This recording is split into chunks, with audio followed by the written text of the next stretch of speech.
Thank you for the report.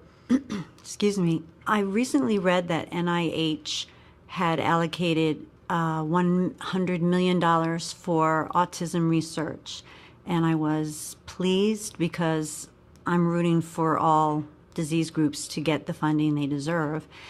But it always is a bit of it leaves a little bit of a sting on the CFSME community that with the disease burden of this disease, the economic impact of it, the severity and disability of it, the prevalence of it, is still one of the lowest funded diseases. How do we go about getting, something like $100 million?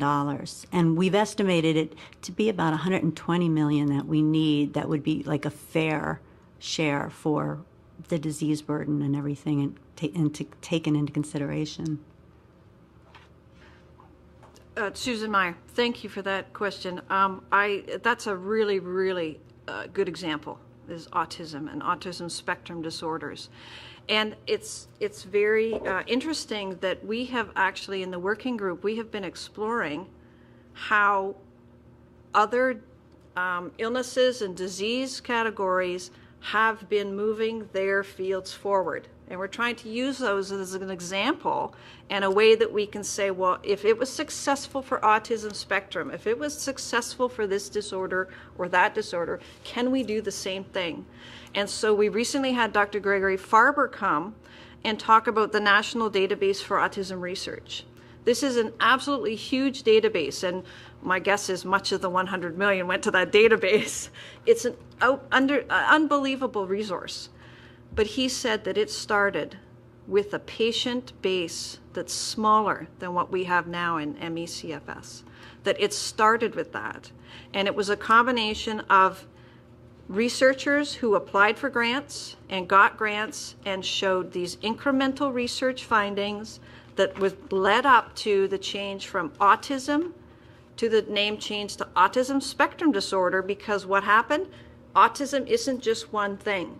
It's a severity, continuum of severity and a continuum of effect.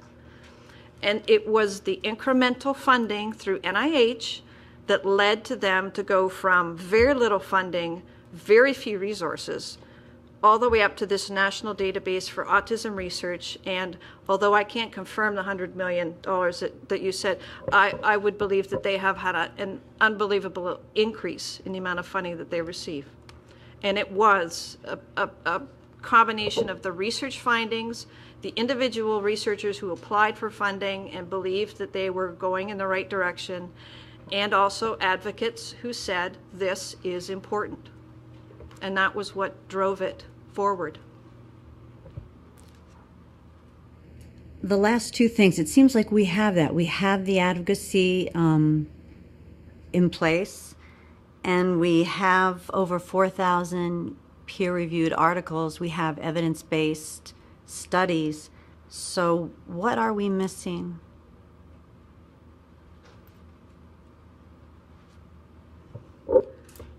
I think, in my opinion, it's a coordinated, thoughtful effort to move the researchers into the field, to encourage them, to move the advocacy issues into the forefront in a respectful, thoughtful manner that will bring that to the attention of individuals who are perhaps responsible, if you will, for understanding the needs. And I think we've seen that already with the letter from President Obama.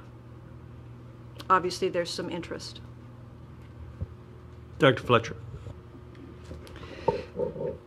One of the things I tried to emphasize this morning in my talk was